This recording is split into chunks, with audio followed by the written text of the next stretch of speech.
Hello everybody, hope you're all keeping safe. Welcome back, and we're here to take you through a very quick run through of the proceedings of Action Darts, the Charity Cup, over the last couple of days. It kicked off on Wednesday, two matches on Wednesday evening and 2 matches on Thursday evening. Some of the best youth players in the game given a platform to show their skills in the lockdown period. Plenty of darts going on, but we feel maybe not quite so much for the youth, particularly streamed events during this time. So there's been a platform arranged by Action Darts, and we're here to run through the results and what was seen over the last couple of days in the Action Darts Charity Cup. The first game up on the Wednesday evening around 7 o'clock was Brad Phillips against Charlie Manby, and that actually finished 8-0 to Manby from West Yorkshire, from near Huddersfield.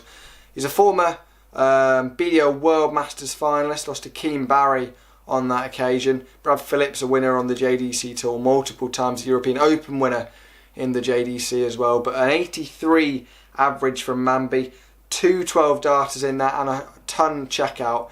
I mean, at the time, watching his checkout, it seemed like he wasn't going to miss, and it really was an accomplished performance from Manby, just 16 years of age, and he's through into the second round with an 8-0 win over Brad Phillips. The second game on the Wednesday evening was Cillian Heffernan against Sean Cummings, an all-Irish tie.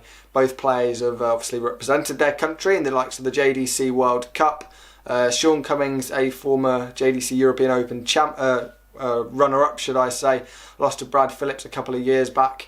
And Cillian Heffernan made a BDO World Youth Final, a very accomplished player himself, and he was the player to runaway winner in that particular contest. We were taken all the way to a deciding leg, so the match finishing 8-7 to Cillian with a 73 average. A couple of 180s for Sean, none for Cillian in that match, but 16 ton plus scores. The consistency of Cillian Heffernan was what won the game for the Irishman. There were 2 more games coming up on the Thursday evening, and that was Robin Beger against Nathan Kerr, and then Lennon Craddock against Freddie Francis. In the first game of the evening, Nathan Kerr started off brilliantly, a 180 in the first leg, and he looked going strong very early on. An early lead, of course, for the Lancashire thrower. The first man to hit a 9-darter in the JDC, holds the record average over there as well. But unfortunately for him, timing would be a big part of that match, and Robin Beger had all of it. I mean, he took out those small combination finishes, sort of from around 60 to 80, maybe even up to around 100. He took them out with 1 dart on the double pretty much every time, and actually had around a 44 average, 44% should I say, on the doubles, as well as an 82 average. So, I mean, you can't complain with performances like that.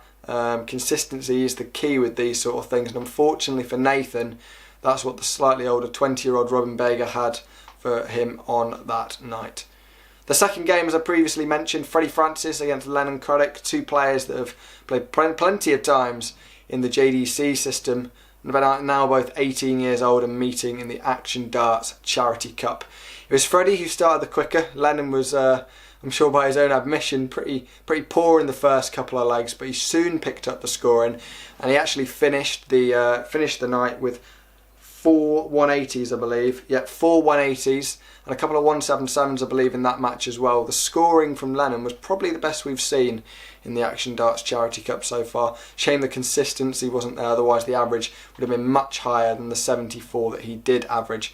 Freddie was sort of drifting in and out of the contest. Some legs he hit a couple of 15 darters, I believe, where his scoring was tip-top, but unfortunately for Freddie, consistency, we mentioned that word once again, wasn't quite there, and Lennon just about had enough to get over the line. 8-5, maybe should have been a little bit closer. Would have been nice to see it go to a deciding leg at 7-all, but unfortunately Freddie not able to quite get the job done. So there's your 4 results from the first week of action in the Action Darts Charity Cup. There'll be plenty more coming up next week and the following 2 weeks as well, as we reach the climax on the 18th of June. That's a Thursday evening. Scheduled for 8 o'clock, the final, that is. So go over to Action Darts and their YouTube channel, hit the subscribe. There's free streamed action coming up over the next 3 weeks, and you will not want to miss it.